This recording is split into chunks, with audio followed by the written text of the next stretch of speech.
À la veille de la diffusion des derniers épisodes de Filles du Feu sur France 2, Zoé Adjani révèle à Madame Figaro que sa tante, la renommée actrice Isabelle Adjani, demeure une figure clé dans sa vie et sa carrière. Alors qu'elle gravit les échelons du cinéma français, Zoé Adjani lève le voile sur la relation particulière qu'elle entretient avec sa tante, la légendaire Isabelle Adjani. La star française, connue pour de nombreux films comme La Reine Margot, Camille Claudel ou Le Thé meurtrier, entretient une vraie relation avec sa nièce. Elle lui sert même de boussole dans sa propre carrière d'actrice. La jeune comédienne de 24 ans est désormais à l'affiche de Filles du Feu, où elle partage l'écran avec Annabelle Lopez, Lizzie Brocheret, Bruno de Brandt, Michel Larocque et Guillaume de Tonquédec.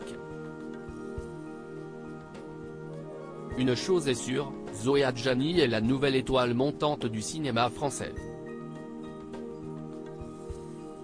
Mais ce choix de travailler dans cette série n'a pas été hasardeux.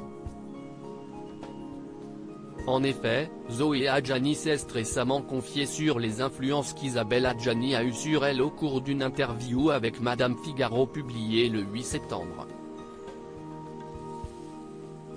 La fille d'Eric Hakim Adjani n'a pas hésité à ouvrir son cœur lorsqu'on lui a demandé comment elle vivait d'avoir une telle star dans la famille. C'est impressionnant.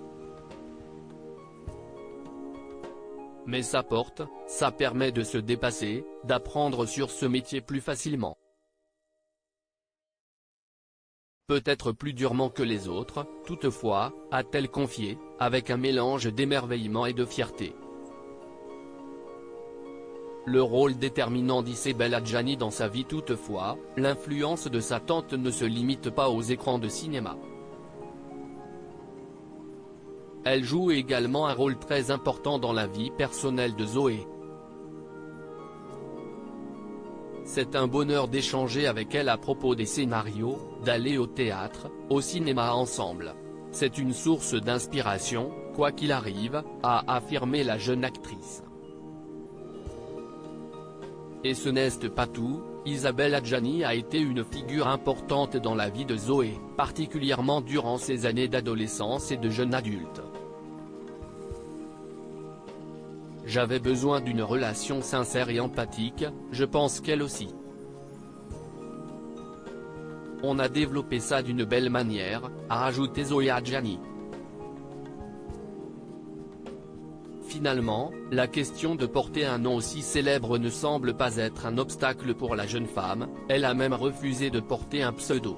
Zoé Adjani est ainsi déterminée à se forger sa propre identité dans le monde du cinéma français. J'ai bien l'intention de me faire ma place et de créer ce prénom, avec fierté et talent. Et si est ce qu'elle fait, puisque dans la soirée du 11 septembre 2023, Zoé Adjani sera à nouveau présente sur les écrans de France 2 à 22h15 pour les derniers épisodes de Filles du Feu, la mini-série créée par Giulia Volli et Maïté Sonnet.